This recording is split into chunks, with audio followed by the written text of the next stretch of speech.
ছবিৰ সহায়ত এটা ইজি ডিভিজন মেথড আমি শিকো হৰণ পদ্ধতি যেতিয়া আমি প্ৰথম হৰণ অংকবিলাক সৰুতে শিকো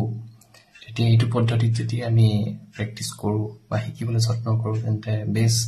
আমোদজনক হ'ব আৰু কথাবিলাক মনত থাকিব বুলি ভাবি মই সৰু ভিডিওটো বনাবলৈ লৈছো তো ইয়াত তোমাক দেখিছা 639 ক হৰণ কৰিব লাগে 3 এ তো যেটো আমাৰ ডিভিজৰ হ'ব ভাজক হ'ব সেইটো ইয়াত 3 হয়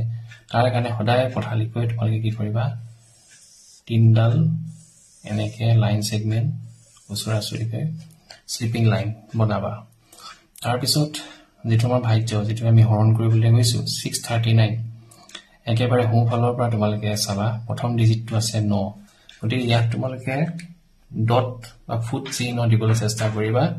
তো কেটা ফুট দিব লাগিব যে 9 আছে 9টা ফুট দিব লাগিব তো আমি এনেকে দীঘলকৈ এটা দুটা তিনটা দিলো ওচৰত আকৌ 4টা 5টা 6টা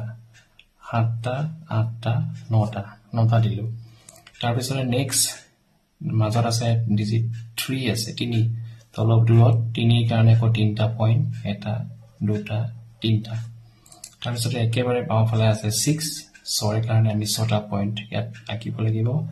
1 2 3 4 5 6 হৈ গ'ল তাৰ পিছত তোমালোকে চোৱা এতিয়া এই পইণ্ট বিলাক যদি মই থিয়কে সংযোগ কৰি দিও তেনেহলে কি হ'ব চাবা তো ইয়াত এই 3টা পইণ্ট মই সংযোগ কৰি দিলো কেডাল পালো লাইন এডাল লাইন সেগমেন্ট দুডাল 3 ডাল পালো থিয়কে যদি বিন্দু মই সংযোগ কৰি গৈছো তেতিয়া মই 3 ডাল মই লাইন সেগমেন্ট পাইছো গতিকে তলত লিখিম মই 3 এই 3টা বিন্দু সংযোগ কৰি মই থিয়কৈ এডালহে পাম গতিকে এটা আহিব 1 আৰু এই সাইডত থকা এই 3টা বিন্দু থিয়কৈ সংযোগ কৰিলে মই পাম এডাল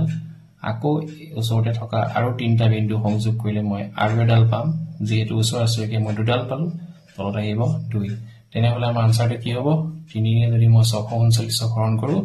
213 213 শুদ্ধ হৈছে নে নিশ্চয় হৈছে